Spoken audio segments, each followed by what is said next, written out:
Good evening, everyone. Thank you for joining us for the AcuCongress Federal Fly-In Advocacy Training Session 1, which is an overview of what we're going to be doing for the rest of 2022 at AcuCongress. So we wanted to start tonight by talking about what AcuCongress is. So these are our introductions. AcuCongress is a coalition designed purely for one thing, and that is to pass HR 4803, Acupuncture for Seniors Act 2021. It is made up of people with a lot of skin in this game, licensed acupuncturists who also have experience in doing what we're doing. And so we're hopeful that what we can do is provide a national training ground for any effort moving forward. So the next thing I want to tell you is who I am. I am Dr. Kallie Guimond. I am a licensed acupuncturist as of today in South Carolina. I previously had my licenses in DC and Maryland until my move recently. And actually, after some day for me, I am a 24-year state and federal lobbyist who fell in love with acupuncture as a cancer patient in my 30s, and just found it to be remarkable and magical. And it was enough that I needed to know what it was all about, and left my government affairs position and learned this medicine. And it is my hope and ultimate goal to spread this medicine to as many patients that have the ability to experience it, and to also I'd really like for all of the people who studied in this profession to be able to be gainfully employed at what they studied, which is historically kind of been hard for people. Next, I'd like to introduce Dr. Blake Langley. And Blake, I'll let you tell them who you are. Yeah, thank you so much. Hi, everyone. I'm Blake Langley. I'm a naturopathic physician and acupuncturist. I am in a second postdoctoral position at the University of Washington. I've been moving from my training into health economics research. So while Kallie is incredibly passionate about making sure we all make the money, I'm going to be focusing really my efforts on making sure there is adequate patient access to everything that y'all can do.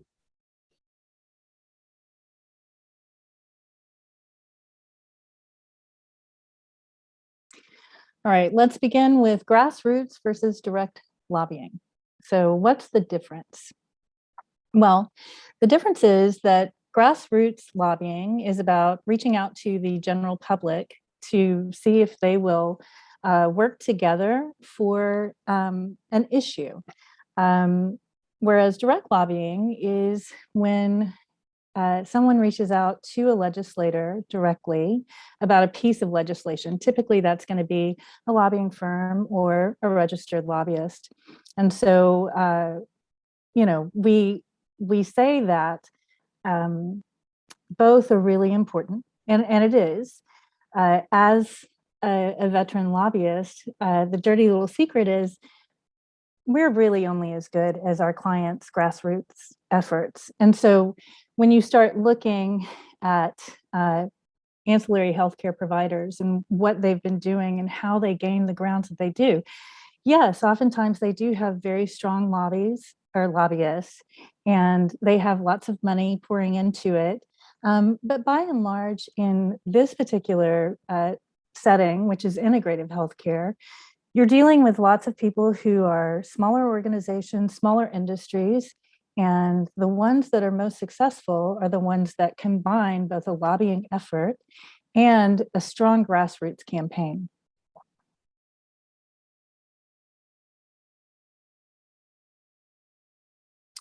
Who can participate in grassroots? Everybody, everyone in this industry should be taking a strong position and a strong role in advocating for their profession.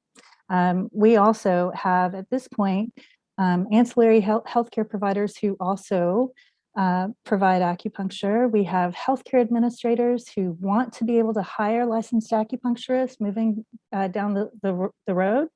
And we also have patients. And ultimately, it's the patients who really we're concerned about. They're also the ones who move the needle because their testimonials are so incredibly important. So we're going to talk about patient involvement a little bit later.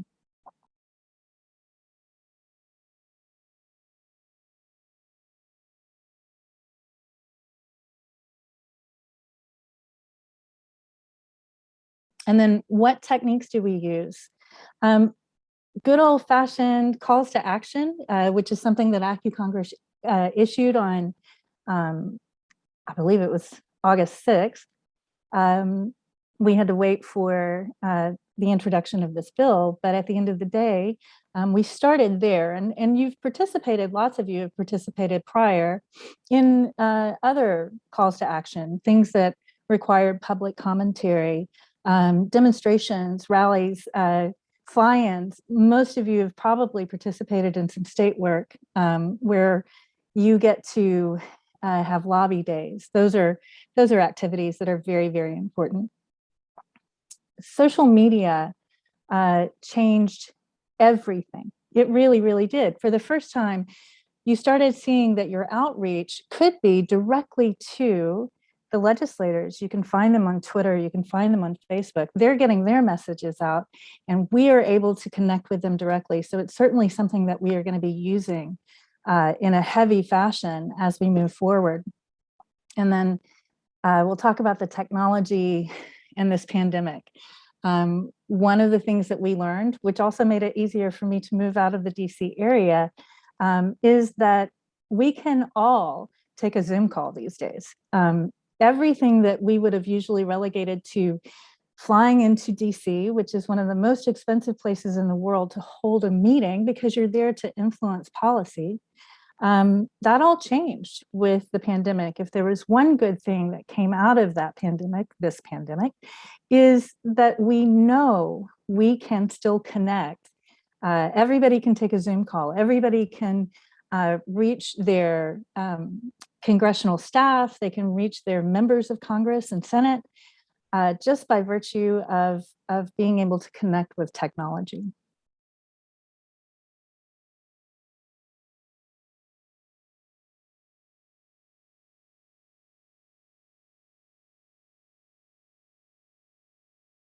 Federal versus state efforts. You can tell by the pictures that what we're dealing with is a sprint versus a marathon. If you have worked in state legislation at all, it usually takes about 4 to 6 months. It's really, really quick. The techniques that you use there are vastly different, but more than anything, you have to, when you're dealing with federal legislation, you have to recognize that the average time to pass a federal law is about 8 to 10 years. And that's something we'll circle back to shortly.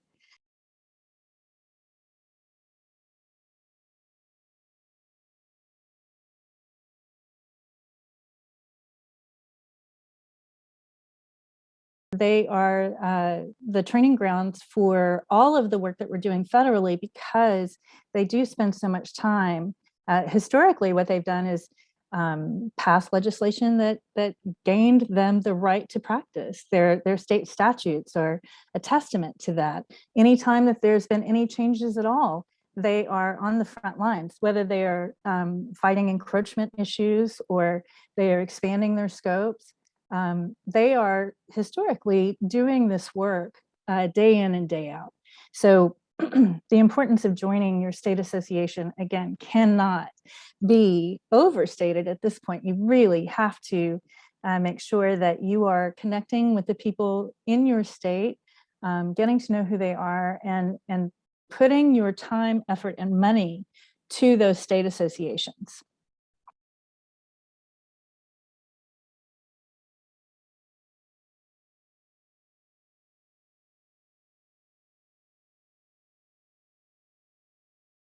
And so why is federal training different, and why is it important?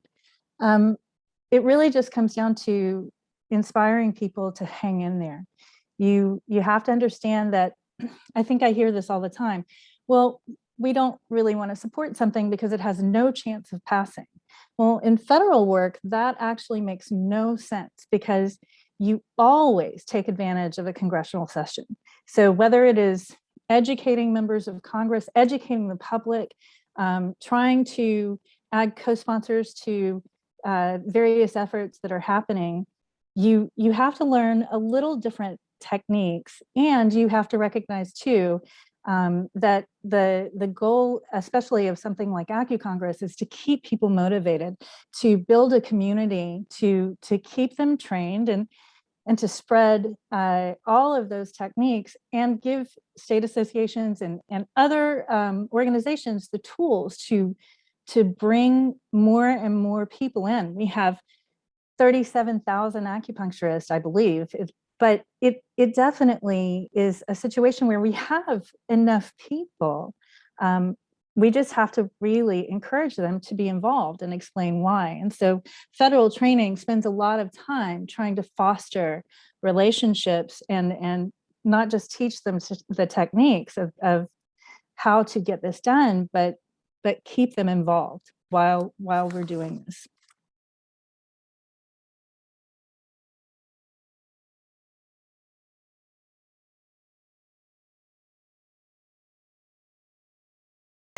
It takes an act of Congress. So we're going to go through the history of this bill. Prior to HR 4803, there has been a larger bill which had to do with acupuncture for veterans and seniors for years. I believe this is year 7, if I'm not mistaken. And so, prior to actually focusing on the Medicare piece of this, we saw both the larger bill introduced and the veterans bill each year. And why didn't we focus on the seniors bill before that? Well, quite frankly, it's because CMS did not cover acupuncture. And so what changed? Well, there were 2020 guidelines in which acupuncture was covered for chronic low back pain. And so that changed everything. It actually sped up our timeline. It has given us some momentum, not just with our own people, but outside of us. It has paved the way for others to advocate for us and with us. We have the momentum that we never had before.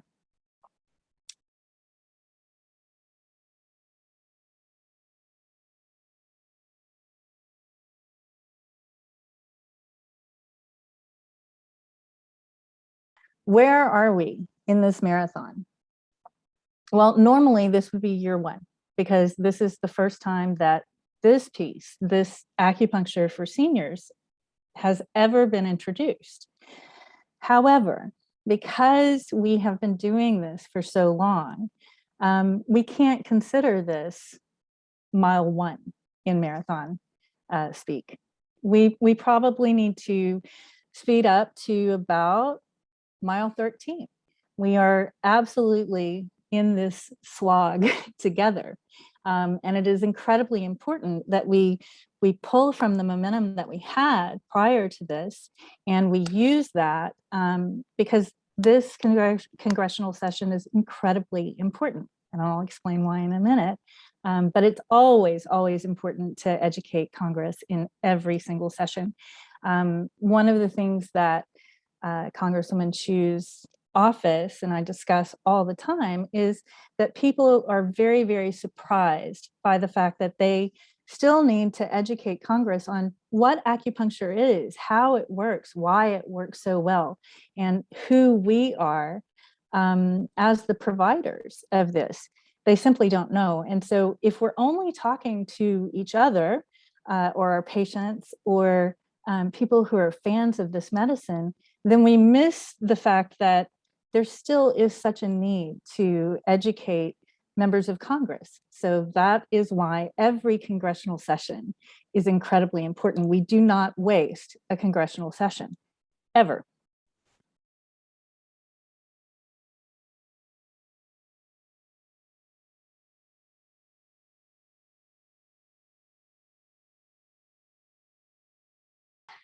What are our goals? We always start with unified messaging. We know that. We know that to get anything done, we have to have a single unified message. We are a large group of people, and we need to have one voice as we move forward. Everybody knows that. I am not telling anyone anything new there. So essentially, our goals are to train this industry on these techniques, to understand process and procedures. Lots of people will give you line items on what you need to do in order to move forward in grassroots strategy, but it's also equally important that they understand process and procedures. So people took a quiz earlier. On average, I think at this point, we're looking at maybe 60% who passed most of those quiz questions. And that's just simply what it tells me is there's a need to educate people on process and procedures moving forward. We want to understand the purpose of our action. And so this is where it gets a little complicated in this particular congressional session.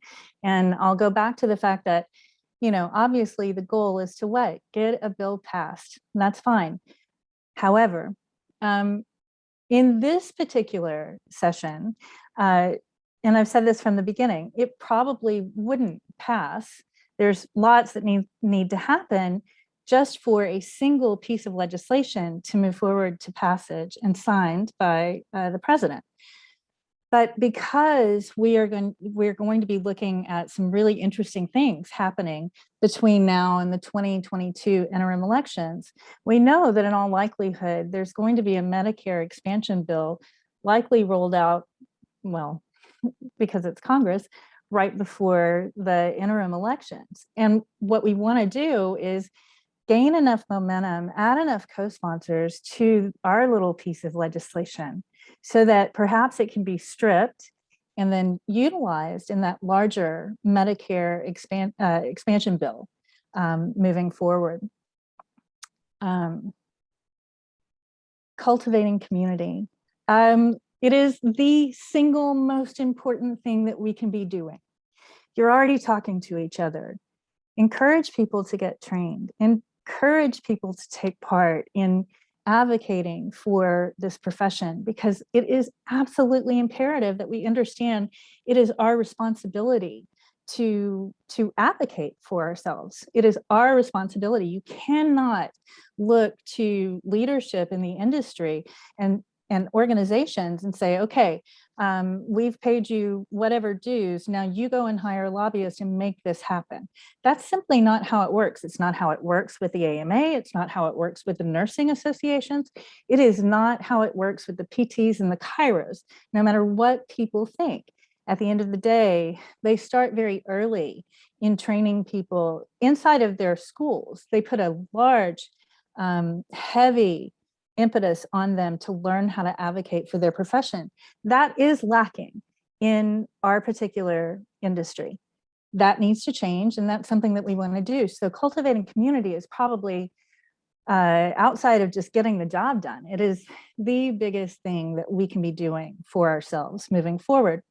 And then finally, the act. So the fly-in that we're going to have is to make sure that we are adding co-sponsors to this bill once again, so we can prove that we are unified, that we are coming together, that this is important to us, and that perhaps this is language that is worthy of being stripped from its own bill and put into a Medicare expansion bill as we get closer to the end of this congressional session.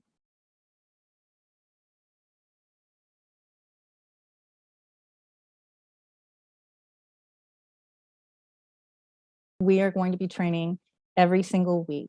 We are going to do this differently each time. That schedule is listed there.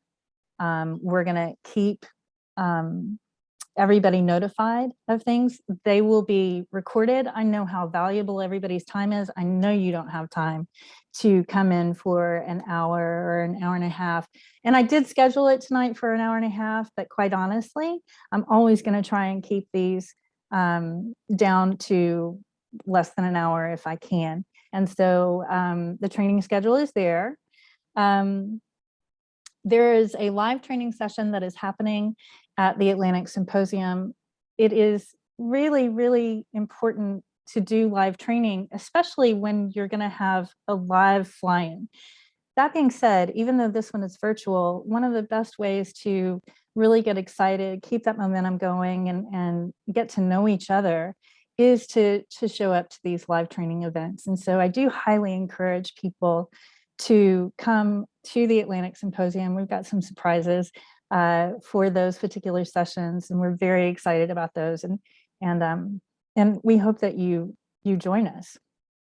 The state captains and the district leaders are going to be on a little more intense schedule. We can discuss that in BaseCamp, but obviously we're going to need them to be able to not just utilize the tools and techniques, but also to lead in both their meetings for the virtual fly-in, but keeping that community building going. And then there's going to be patients that we want involved as well. Do they need to be in BaseCamp? No, I think that would overwhelm them, but they do need to at least be able to hear from you. They do need to probably attend one session, which could be the last session that we're gonna do the night before the fly-in. I want to talk about what happens between that live training that you see there at the Atlantic Symposium and then the final fly-in on the training on December 7th. That month, we will release a schedule for some more intense trainings. But again, everything will be recorded. So we want people to be able to work on their own timelines. We want them working in BaseCamp, and we want this to be as much of a coordinated effort as we can possibly get. And then finally, I just want to talk about the day of the fly-in. Lots of people think that they have to give up their entire day. And we do encourage people to be available on that day. And we're trying to give you enough time that you can schedule around or reschedule around that day if you need to. But really, it comes down to this. Most of your meetings are only going to be 15 minutes. And when we have so many people that are going to be on those calls, you know, we can't get lost in introductions, why you need to be there, why you deserve to be there. You deserve to be there because you're a constituent, and that is your job to show up and advocate for whatever position that you are taking. So you only have 3 meetings. You have 1 district representative, a member of Congress, and then you've got 2 senators. And we're going to try and even combine those 2 senators. Blake and I just did a fly-in with about 700 people for another client, and we learned a lot that day. It was relatively, hands down, the most intense work that I have done in the last 24 years. It's very easy to hold a live fly-in. I've done that all of my professional life, but the technology that was involved in a virtual fly-in was, truth be told, one of the scariest things that I have ever dealt with. And it was handled beautifully, and we learned a lot. So, and one of the things that we learned is we can combine the Senate meetings. And so usually I'd say we're talking about 45 minutes of your life, right? 45 minutes for the whole day for you to advocate for your profession. And we try and schedule those as close as we can. We try and make this easy for you. And if we're combining the Senate meetings, now we're talking about a half hour of your life. So if you were thinking you didn't have the time to be involved in this fly-in, think again. We are trying to make this as easy as possible. And again, what is 45 minutes to you if you're advocating on behalf of this profession?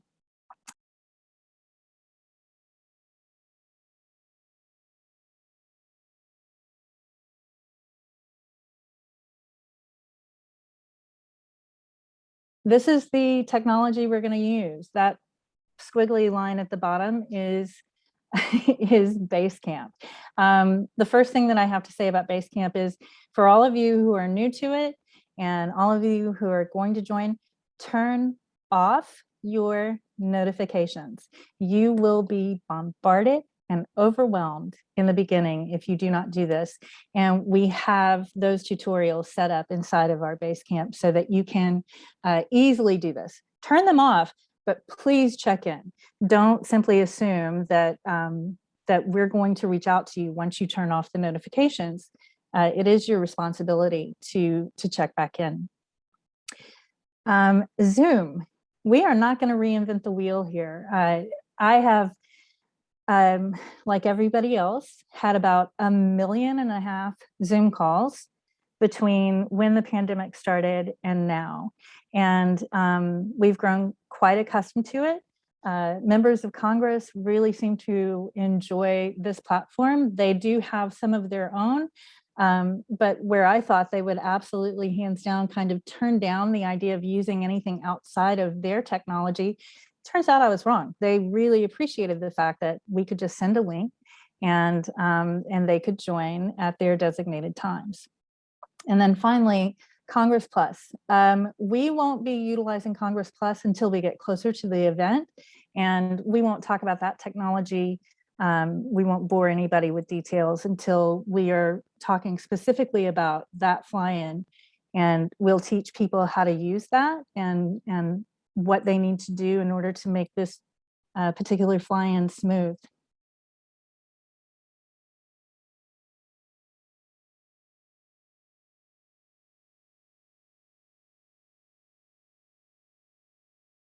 Those who don't advocate for their profession will have the progress of their profession decided for them.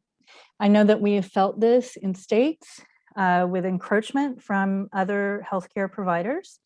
I know that we will feel this federally, especially, you know, if we don't change this particular provision in the Social Security Act, we are standing on the precipice of having our medicine wielded by those who are covered, who can provide acupuncture and reimburse for it.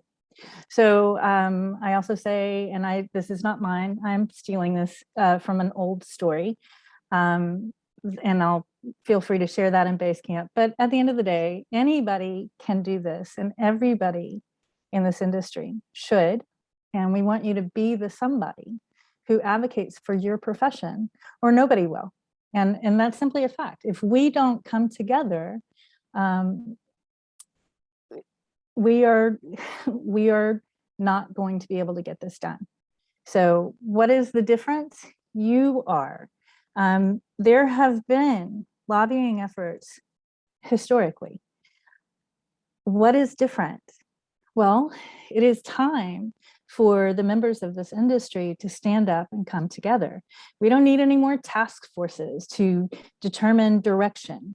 We don't need to sit and just talk to each other anymore. It is time for this industry to get trained and to use those tools and techniques and materials to come together in a unified way and get this done.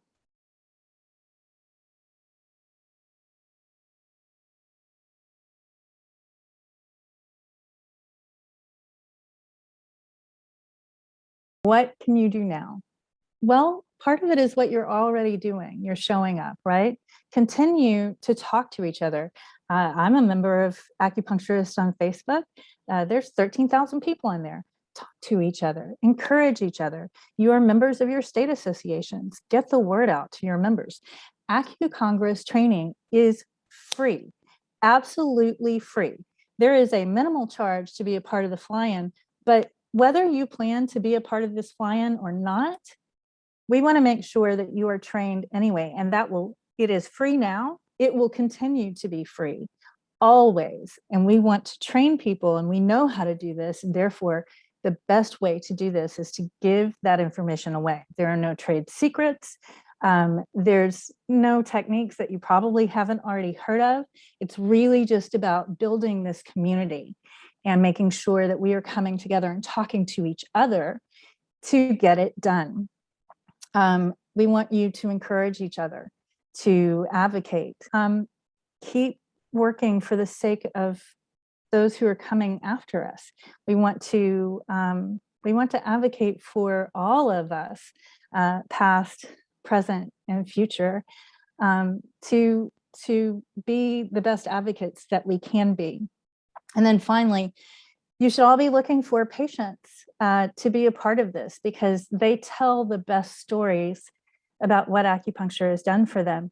And if Blake and I learned anything in this last fly-in, with more than 700 people that we put into those meetings, the ones that had the most effect, the ones that made members of Congress and their staff cry, moved to tears, were the patient testimonials. So we recognized right then and there that we need to be in partnership with our patient community too, so they can tell their stories and help us advocate for ourselves.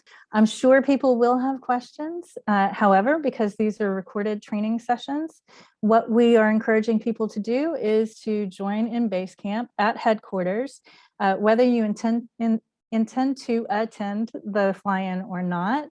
We want to make sure that people are participating and working. That is where we work, in BaseCamp. Or you can email me at Kallie Byrd at sustainableinfluence.org.